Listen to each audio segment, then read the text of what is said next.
브라질 오지에서 의료 선교 활동을 했던 멜란드 선교사 부부가 있었습니다. 근데 이 멜란드 선교사 부부의 이름은 이 오지에서 의료 선교를 하는 가운데서 이름이 4번 바뀌는데 본인의 이름을 바꾼 게 아니라 그 원주민들이 이 선교사를 만나면서 이들의 이름을 바꿨어요. 첫 번째로 이 폴리오 인디오 마을에 처음에 도착했을 때 인디언들은 이들을 향하여 백인이라고 불렀습니다. 아, 백인들이 와서 우리를 선교하려고, 의료 선교하려고 왔구나. 그래서 그들의 입에서 백인들이다라고 얘기를 했습니다. 그 말에는 자신들을 지금까지 괴롭혔던 많은 백인들이 와서 예수의 이름으로 와서 스쳐갔던 사람들에 대한 호칭과 동일한 이름이었습니다. 그러나 선교사 부부는 비난을 감수하면서 병들어 죽어가는 인디언들의 질병을 치료해 줬어요. 그러자 인디언들은 존경하는 백인이라고 하는 호칭의 이름을 붙여주었습니다. 백인이라는 이름 앞에 존경하는 백인입니다. 그 후 멜란드 선교사 부부는 인디언들과 동일한 옷을 입었고 동일한 음식을 먹었습니다. 또 10년 만에 이들의 언어를 습득해서 그들과 유창하게 함께 같은 언어를 사용했어요. 이번에는 인디언들이 그들을 뭐라고 했냐면 백인 인디언이라고 불러주었습니다. 많이 바뀌었어요. 한 번은 선교사 부부가 무릎을 꿇고 앉아서 부상당한 인디언 소년의 발을 씻어주었어요. 이 광경을 보았던 추장이 선교사 부부에게 이렇게 말합니다. 지금까지 인디언의 발을 씻어준 백인은 한 번도 자기는 본 적이 없습니다. 당신들은 하나님으로부터 온 사람입니다. 그때부터 인디언들은 선교사 부부를 하나님의 사람이라고 불러주었어요. 백인에서 존경하는 백인, 백인 인디언, 마지막에는 당신들은 하나님의 사람입니다. 라는 호칭으로 이름이 변화되게 되었다는 것입니다. 이 선교사 부부의 사랑에서 이들이 본 것은 하나님의 사랑을 보았다는 거예요. 저 사람들이 우리에게 행할 수 있었던 것은 저들의 인간된 마음의 중심이 아니라 저들을 저렇게 변화시킨 하나님의 사랑이 자기들에게 전달되었다고 하는 것입니다. 우리도 언제 어디서나 무엇을 하든지 세상이 인정하는 하나님의 사람이 되어야 합니다. 이것은 예수 그리스도를 믿고 구원받은 우리의 마지막의 사명이에요. 저가 예수님을 믿고 하나님의 사랑을 받은 사람이기 때문에 저렇게 하는구나. 그것을 우리는 만들어내야 돼요. 이것이 바로 증인입니다. 예전에는 내가 그렇지 못했는데 지금은 이럴 수밖에 없었던 그 이유가 내가가 아니라 예수 그리스도가 나의 주가 되어졌기 때문에 하나님의 사랑을 받은 자이기 때문에 내가 이렇게 되었다라고 하는 자기적인 변화의 고백의 간증이 많은 사람들에게 은혜가 되는 것입니다. 오늘 사도 바울은 디모데에게 가리켜서 너 하나님의 사람이라고 불렀어요. 이 호칭은 구약시대에 활동하던 하나님의 일꾼, 예언자들에게 불려졌던, 사용되었던 호칭이에요. 아무에게나 하나님의 사람이라고 부르지 않았어요. 하나님께로부터 사명, 즉 위촉받은 사람들만에게 불려지는 말이 하나님의 사람이에요. 그런데 바울은 디모데에게 너는 하나님의 사람이라고 호칭합니다. 자기를 하나님의 사람이라고 호칭하지 않고 자기가 영적으로 낳았던 제자 디모데에게 너는 하나님의 사람이라고 얘기하는 이유는 뭘까요? 너는 사명자라는 것입니다. 그렇다면 오늘 이 시대에 예수 그리스도를 믿는 우리 모두는 사명자예요. 왜냐하면 내가 하나님을 택한 적이 없어요. 하나님이 나를 택하셔서 지명하여 불러서 내 것이라고 인쳐주셨어요. 내가 자원하여서 내가 원해서 이 자리에 앉아있는 사람은 아무도 없어요. 주님께서 허락하셨기 때문입니다. 주님이 허락하지 아니하면 이곳에 있을 수가 없어요. 오늘 디모데에게 바울은 권면합니다. 너는 하나님의 백성이고 하나님의 사람이고 너는 사명자의 삶이라는 것입니다. 인생의 큰 가능성을 하나님께로부터 부여받았기 때문에 우리는 하나님의 사람이라고 하는 호칭을 받기에 우리는 거부해서는 안 되는 것입니다. 우리 옆 사람하고 한번 인사합시다. 당신은 하나님의 사람입니다. 어떤 사람은 상당히 뿌듯한 마음이 있을 것이고 어떤 사람은 상당히 마음에 부담을 느낄 거예요. 나는 하나님의 사람이 아직도 아니고 준비도 안 됐는데 왜 자꾸만 상대가 나를 그렇게 인정해 줄까? 그 인정은 여러분들 안에 있는 여러분을 인정하는 게 아니라 여러분들을 그렇게 만들어 가시는 예수님의 능력을, 하나님의 가능성을 우리는 믿고 선포하는 것입니다. 그러므로 예수 그리스도를 믿는 성도들은 모름지기 하나님의 사람으로 부름받았음을 깨닫고 진실한 하나님의 사람이 되도록 우리는 은혜를 사모해야 되는 거예요. 그래서 우리는 하나님의 은혜를 늘 사모해야 돼요. 주님의 은혜가 아니면 하나님이 나와 함께 하시고 동행해 주지 않으면 나는 이렇게 될 수 없다라고 하는 고백이 우리의 입술 속에서 늘 충만하게 임해야 됩니다. 하나님의 사람으로 부름받은 젊은이들과 또 성도들은 기존 신앙 틀에 안주하지 말고 끊임없이 새로운 성화를 추구해 나가야 돼요. 나에게 관습되어지고 습관되어졌던 신앙의 형태에서 주님이 나에게 원하시고 부르심에 대한 소리를 들었다면 순종할 수 있어야 됩니다. 교회라고 하는 울타리에서 정해져 놓은 시간만이 여러분들에게 하나님께 예배하는 시간이 아니라 오늘은 갑자기 내가 하나님의 성전에 찾아가서 기도하고 싶은 감정이 있다면 성전을 어느 시간이든지 찾을 수 있는 여러분들이 되어야 됩니다. 예배를 드리고 싶은 욕망도 마찬가지예요. 하나님께서 나에게 예배를 듣기를 원하시기 때문에 찬송을 듣기를 원하시기 때문에 나에게 감동을 주셨다면 차를 타고 가든 어떤 상황에 있든 차를 길가에 아니면 숲에 나무 밑에 세워놓고 잠깐 동안 찬송하며 여러분들의 일상을 스탑하고 주님을 갈망하는 삶으로 살아갈 때 놀라운 일들이 여러분들의 영혼 속에 임하게 될 줄로 믿습니다. 그래서 우리 그리스도의 사람들, 하나님의 사람들은 영적인 세계를 탐험하는 성령 충만한 신앙인이 되어야 하는 것입니다. 그리할 때 진정한 하나님의 사람이 될 수 있어요.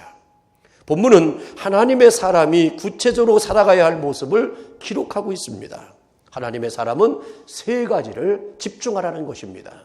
첫 번째로 믿음에 방해되어지는 요인들을 피하라는 겁니다. 어떤 선교사가 우상을 섬기는 원주민들에게 복음을 전하게 되었습니다. 어느 날 한 원주민이 선교사를 찾아왔습니다. 그리고 한 손에는 자기들이 만들어 놓았던 섬겼던 우상을 갖고 왔어요. 그리고 한 손에는 은전을 들고 왔습니다. 그리고 선교사 앞에 테이블 앞에 딱 놓았어요. 오른쪽에는 자기들이 믿는 깎았던 우상과 왼쪽에는 은전을 놓았어요. 그리고 자기는 무언가를 썼습니다. 뭔가를 쓰더니 이렇게 썼습니다. 이방신이라고 하는 글을 썼고 기독교인들의 신이라고 하는 단어를 썼습니다. 자기가 깎아서 만들어 왔던 그 나무 조각에다가는 이방의 신이라고 썼고 손으로 갖고 왔던 은전 앞에는 기독교인들의 신이라고 썼습니다. 그리고 거기다 놓은 거예요. 이 모습을 보았던 선교사가 그 의미를 알지 못해서 깜짝 놀랐어요. 그래서 묻습니다. 무슨 의미입니까? 그랬더니 원주민이 이렇게 대답합니다. 지금까지 살아오면서 수많은 기독교인들이 자기 곁을 지나가고 스쳐왔다는 거예요.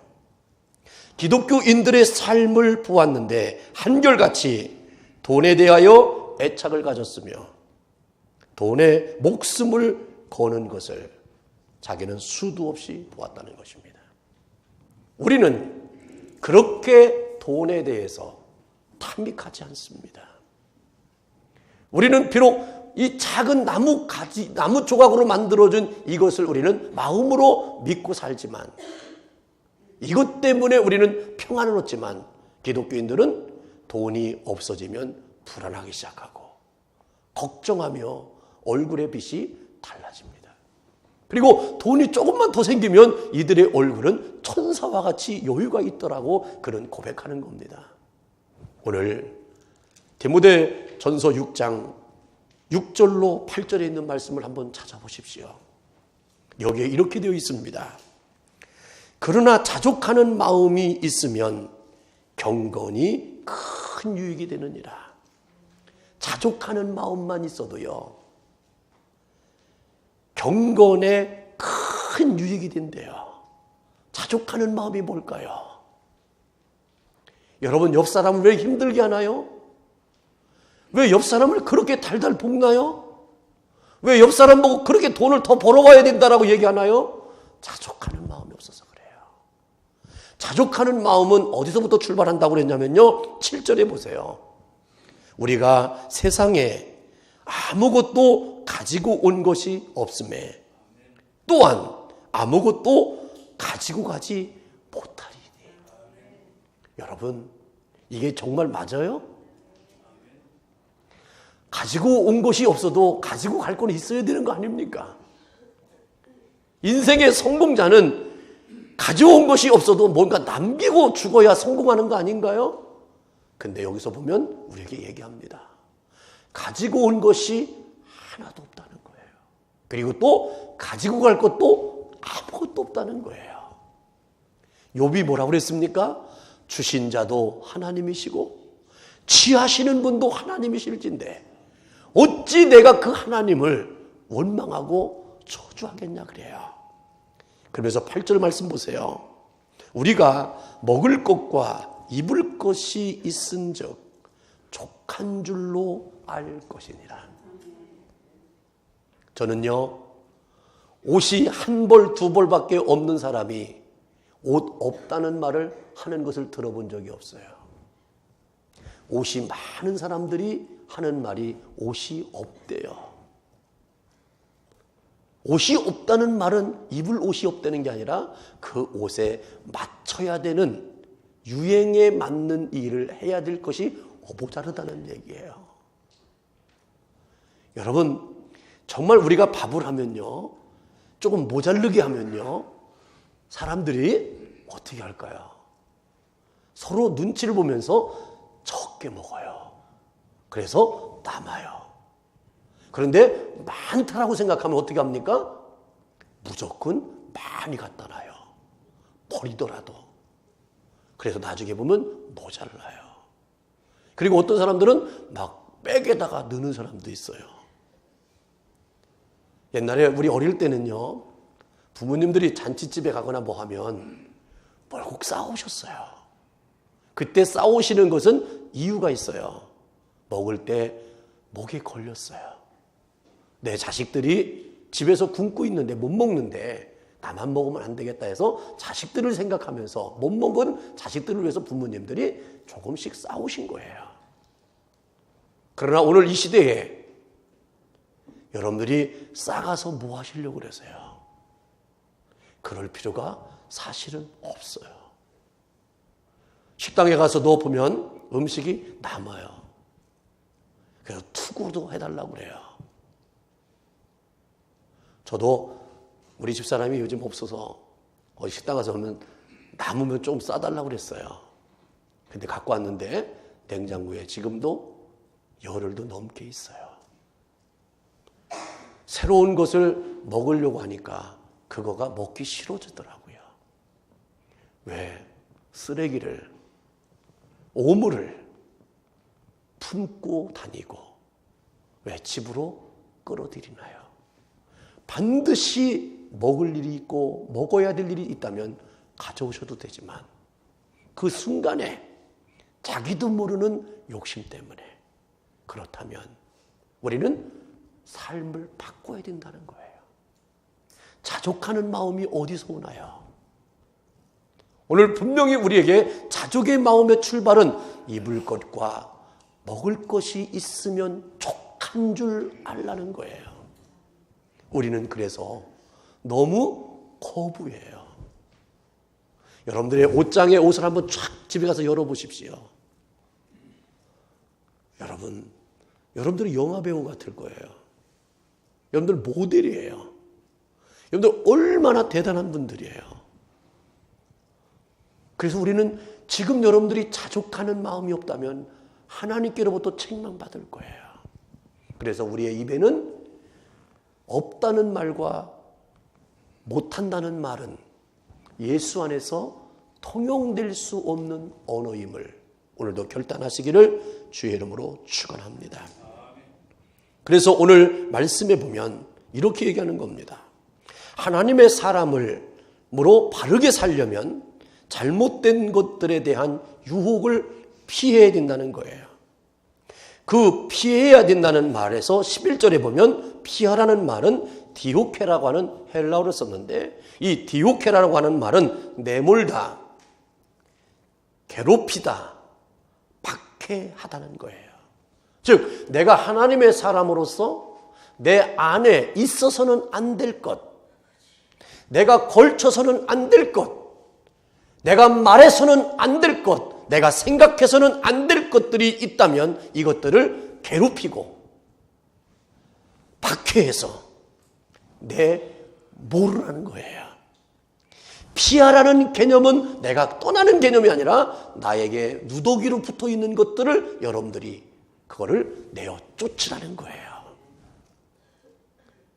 여러분, 뭐가 무서워서 피하는 게 아니고 더러워서 피한다는 말이 있어요. 그 피한다는 개념이 아니에요. 그거를 이제는 피하지 말고 우리는 치워서 갖다 버려야 돼요. 누구를 위하여? 다음 사람을 위하여. 모든 사람들이 피하게 만들면 안 돼요. 그러므로 오늘도 내 안에 있는 피해야 될 것들, 즉 박해하고 내모르고 괴롭혀서 멀리 나로부터 떠나버리게 해야 될 일들이 무엇인가에 대해서 늘 생각할 줄 아는 그리스도인이 되어야 되는데, 이것은 4절부터 10절까지 기록된 말씀이 이겁니다.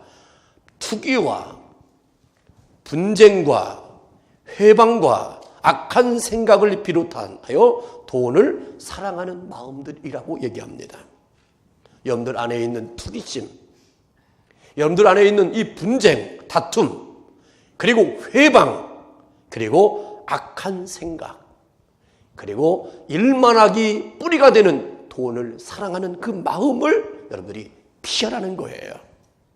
하나님의 사람은 이와 같은 것들을 피하라고 그랬어요. 하나님의 사람들은 마땅히 이런 세상적인 풍조와 세속주의의 물결을 따라서는 절대로 안 된다라고 본문은 증거하고 있어요. 그리고 세상과 똑같은 방법으로 살아서는 안 된다는 겁니다. 왜냐하면 세상의 방법과 세상의 풍조는 생명이 없기 때문에 그래요. 아까도 우리가 말씀을 읽었잖아요.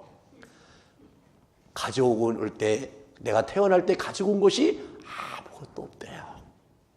그리고 여러분들이 가실 때에도 가지고 갈 것이 아무것도 없대요. 어떤 분은 그래요. 내가 마지막에 간에 누웠을 때 입혀줄 옷을 장만했대요. 여러분, 내가 장만했다고 해서요 힘든 거 아니에요.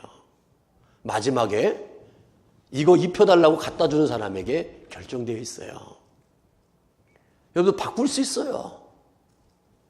나는 이것이 어울린다고 생각했는데 자녀들이 볼 때, 마지막에 입혀주는 사람이 볼 때 안 어울린다고 생각하면요 바꿀 수 있어요. 이 세상에 여러분들을 정말로 부유하게 만드는 것, 행복하게 만드는 것, 풍성하게 만드는 것, 평안하게 만드는 것, 자유케 만드는 것이 무엇일까요? 세상에 주는 것이 아니라는 것입니다. 그러므로 하나님의 사람은 세상의 안일함과 평안함을 버리고 예수 그리스도로 옷 입고 세상과 구별된 삶을 살아야 돼요. 세상과 구별된 삶의 출발은 무엇인 줄 아십니까? 주님이 나를 책임져 주신다고 하는 믿음의 고백입니다.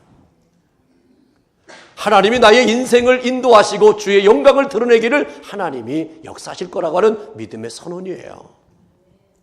여러분들이 무엇인가를 만들어서 내가 하나님께 영광을 돌릴 것이라고 착각하지 마십시오.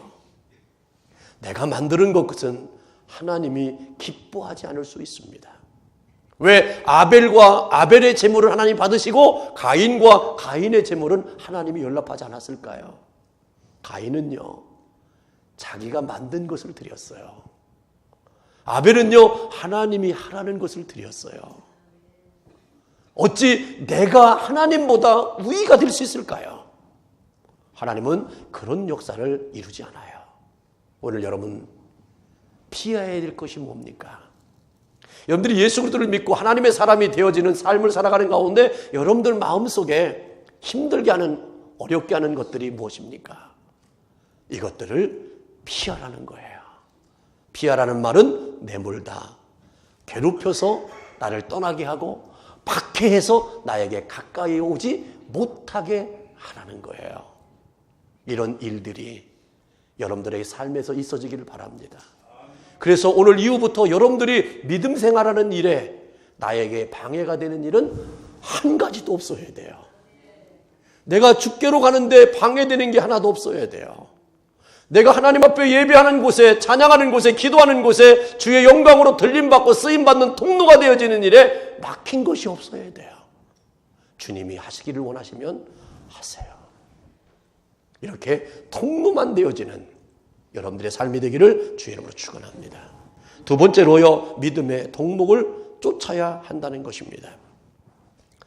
남아프리카 원시 부족인 밤베바족이 있습니다. 이 밤베바족은 마을에 범죄 행위가 없는 부족으로 유명합니다.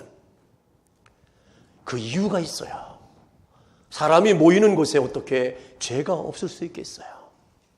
사람이 없어야 범죄가 없고 사람이 없어야 죄가 범람하지 않습니다. 그런데 사람이 있는 곳에는 범죄가 나타나게 되어 있습니다. 그런데 이 밤밥의 족속은 범죄율이 없다는 거예요. 그 이유가 어쩌다 죄 짓는 사람이 생기면 기발한 방법으로 죄를 다스립니다. 죄를 지은 사람은 마을 한복판에 세워둡니다. 그리고 죄를 지어져서 어떤 사람이 마을 한복판에 세워졌다면 그 부족들의 모든 사람들은 하던 일을 다 놓습니다. 그리고 죄인을 중심으로 해서 마을 한 곳에 둘러섭니다. 그리고 한 사람씩 돌아가면서 큰 소리를 외칩니다. 죄를 지은 사람이 행했던 좋은 일과 좋은 점을 하나씩 말하는 거예요. 이때 과장이나 농담은 일체 금지됩니다. 진지하게 그를 칭찬하는 말만 합니다. 비난하거나 욕하거나 책망하는 말은 한마디도 해서는 안 됩니다. 꼭 좋은 것만을 말하는 겁니다. 왜 그랬냐 저랬냐 따지지 않아요. 너는 원래 그런 사람이 아니었다라고 하는 것을 인식시켜 주는 거예요. 그리고 몇 시간이고 며칠이고 칭찬의 말이 바닥이 날 때까지 계속해서 돌아가면서 그 사람에게 얘기해 주는 거예요. 그것이 다 끝나면 그 동네 사람들이 이에게 칭찬하고 좋은 일을 다 얘기가 끝나면 그때서 축제를 해줍니다. 그 축제는 죄를 지은 사람이 자기적인 의식을 통해서 나는 새 사람이 되었다라고 인정하고 잔치를 벌이는 거예요. 실제로 이 판결은 죄 짓고 위축되었던 사람의 자존심을 회복시켜주는 겁니다. 여러분, 자기적 연약함과 나약함 때문에 죄를 짓고 쓰러져 있는 사람에게 또 가중처벌을 주면 안 돼요. 비록 그런 말 있잖아요. 죄는 미워해도 사람은 미워하지 말라고. 이 부족은 이걸 실천하는 거예요. 그러고 싶어서 그런 사람이 어디 있겠어요. 그래서 회복을 시킵니다. 회복을 시켜요.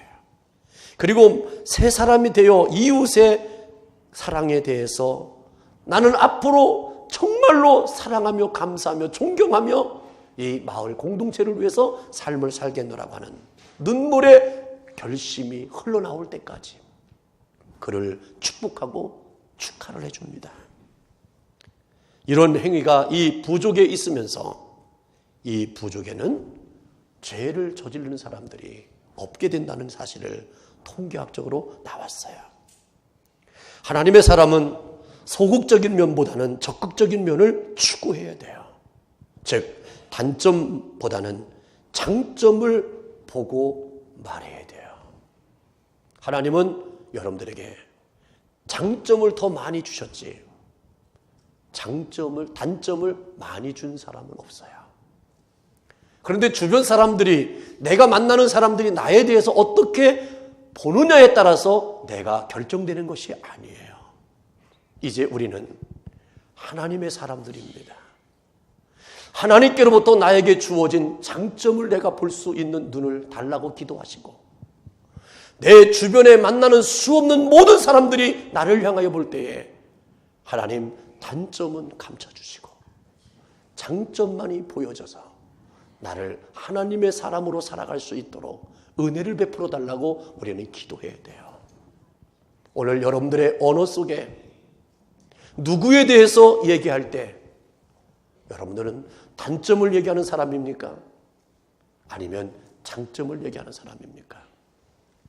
하지 말라고 하는 말을 하는 사람입니까? 아니면 해보라고 얘기하는 사람입니까? 왜 그렇게 했냐라고 책망하십니까? 그렇게 할 수도 있다라고 긍정하십니까?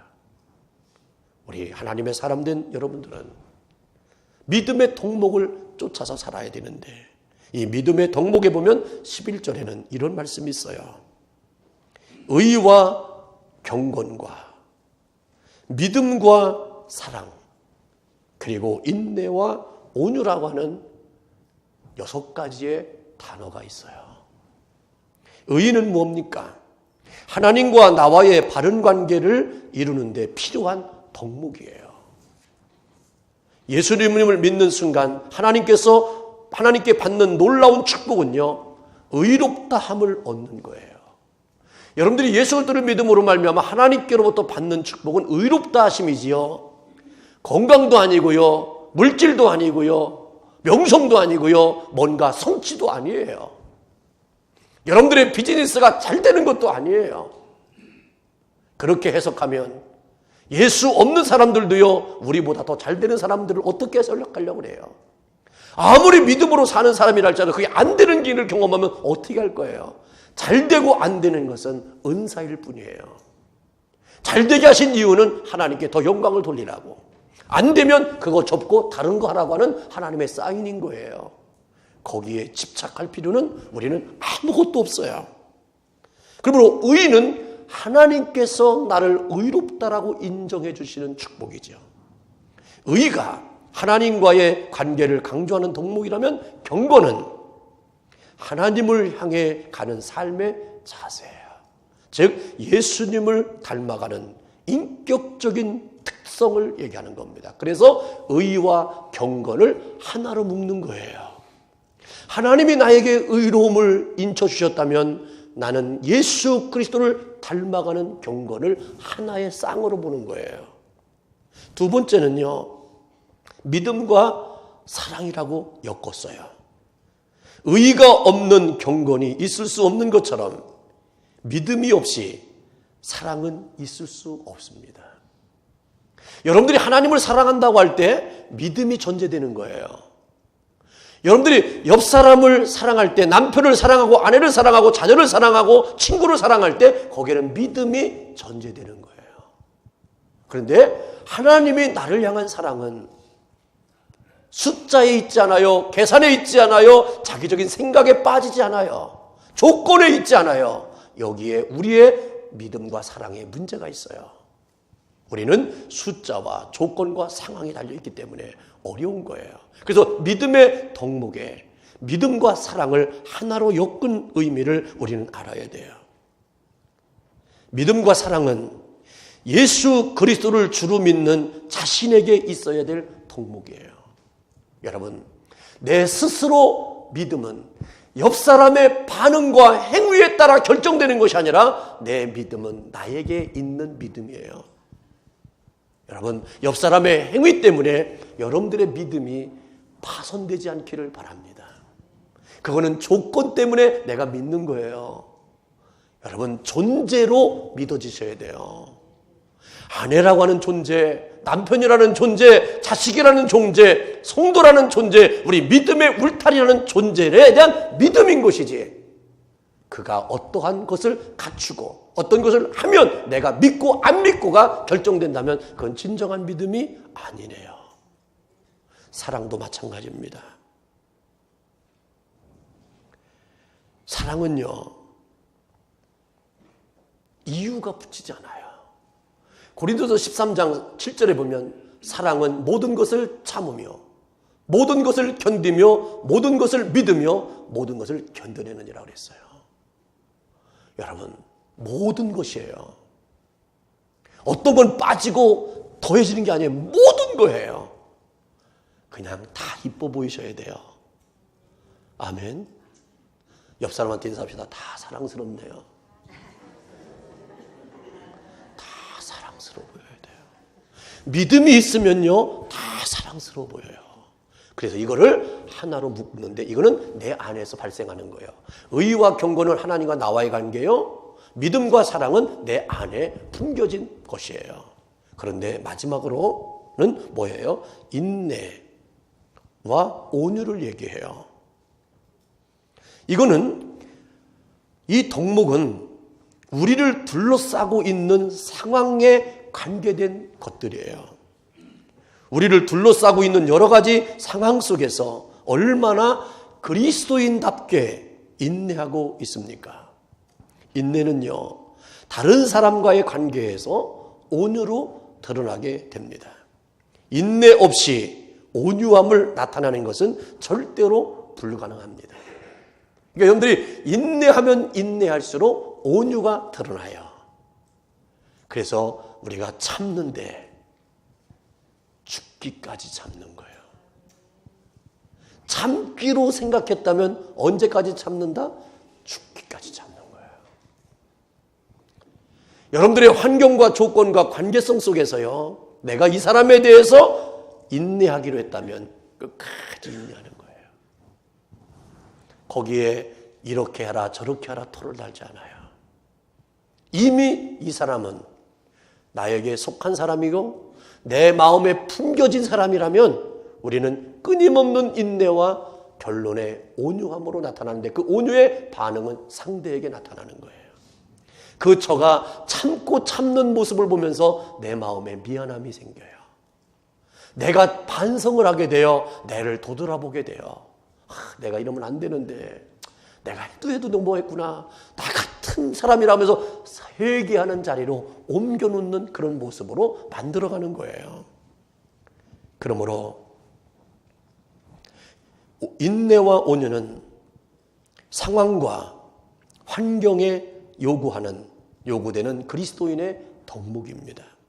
그래서 하나님의 사람은 하나님을 향하여 의와 경건을, 그리고 자신과 이웃에게는 믿음과 사랑을, 그리고 둘러싸이는 상황과 환경과 처지에 따라서는 인내와 온유를 쫓아야 된다는 얘기를 하는 거예요. 그러므로 어떤 상황에 처해졌느냐가 문제가 아니라 상황 속에서 어떻게 믿음으로 반응하느냐가 더 중요함을 얘기해요.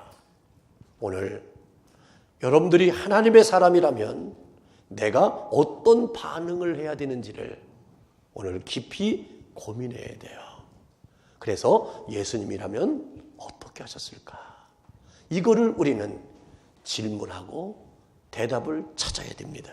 마지막으로 믿음의 싸움을 싸워야 된다는 겁니다. 루마니아의 공산주의자들이 기독교를 탄압할 때가 있었어요. 플로 레스쿠라고 하는 목사님이 신실한 분이고 존경받는 목사님이었어요. 그를 대표적으로 잡아서 그를 고문하기 시작합니다. 얼마나 핍박을 하고 모진 고통을 주는지. 그럼에도 불구하고 이는 견뎌내요. 그런데 하루는 14살밖에 안 됐던 아들을 또 체포해 옵니다. 그리고 자기 앞에서 보는 자리에서 14살밖에 안 된 그 아들을 엄청나게 인간으로, 아버지로서, 사람으로서 볼 수 없는 모진 고문을 하여. 그래가지고 이 아버지의 입장에서는 내가 내 믿음 지키는 건요, 할 수 있잖아요. 그러나 내가 내 믿음을 지킨다고 하는 그 이유 때문에 아무런 죄도 없는 자기 14살밖에 안 된 그 아들이 모진 고문을 당하고 고통당하고 신음하는 울부짖음의 소리를 들으니 아버지가 흔들려요. 그때 아들에게 이렇게 외칩니다. 아들아, 저들의 요구를 들어줘야겠구나. 네가 고통을 당하는 것을 내가 더 이상 볼 수가 없다라고 아버지가 눈물을 흘리면서 외쳐요. 그때 아버지의 말을 듣고 이 아들이 눈을 뜨면서 눈물을 흘리면서 이렇게 외칩니다. 아버지, 무슨 말씀입니까? 배교자 아버지를 갖지 않도록 해주십시오. 배교자 아버지를 갖지 않도록 해주십시오. 제 걱정은 마세요. 끝까지 견디어 보겠습니다. 그리고 죽을 때가 되면 예수님을 위해 기쁨으로 죽겠습니다. 그 말을 하는 거예요. 이 말을 하자마자 공산주의자들은 아들을 거꾸로 매달았습니다. 그리고 모질게 때렸습니다. 그리고 피가 온 방에 흥건히 흘러넘치는 거예요. 그리고 그 피가 아버지의 발 앞에까지 흘러왔어요. 그 모습으로 14살 알렉산더는 순교의 제물이 되었습니다. 플로 레스쿠 목사님의 아들은 믿음의 선한 싸움을 잘 싸웠어요. 하나님의 사람은 믿음의 싸움을 위해 부름받은 군사입니다. 디모데후서 2장 3절에 보면 바울은 디모데에게 이렇게 권면해요. 네가 그리스도의 좋은 군사로 나와 함께 고난을 받을지니 군사로 다니는 사람은 자기 생활에 얽매이는 사람이 하나도 없나니 이는 군사로 모집하는 자를 기쁘게 하려 함이라. 하나님의 사람은 믿음의 선한 싸움을 잘 싸워 승리해야 된다는 사실을 기억하십시오. 하나님의 사람으로 일생 동안 부끄러움 없이 살았던 바울은요, 디모데후서 4장 7절에 이렇게 고백합니다. 내가 선한 싸움을 싸우고 나의 달려갈 길을 마치고 믿음을 지켰으니, 믿음을 지켰대요. 이제 후로는 나를 위하여 의의 면류관이 예비되었으리라. 자기가 믿음을 지켰더니 하나님께서 자기를 위해서 의의 면류관을 예비해 놓으셨대요. 곧 의로우신 재판장이신 그날에 나에게 주실 것이다. 하나님이 나에게 주실 의의 면류관이 이제 내가 죽고 순교하여서 의로우신 하나님 앞에 서면 하나님이 나를 위해서 믿음을 지킨 나에게 의의 면류관을 준비되어진 것을 바울은 영안으로 보게 된 거예요. 그런데요, 오늘 우리에게 주시는 말씀이 뭔지 아십니까? 나를 위해서 하나님이 의의 면류관을 준비하셨으니 나는 그 면류관을 향하여 순교합니다라고 외치지 않았어요. 바울이 이렇게 외쳐요. 주의 나타나심을 사모하는 모든 자에게 주신다.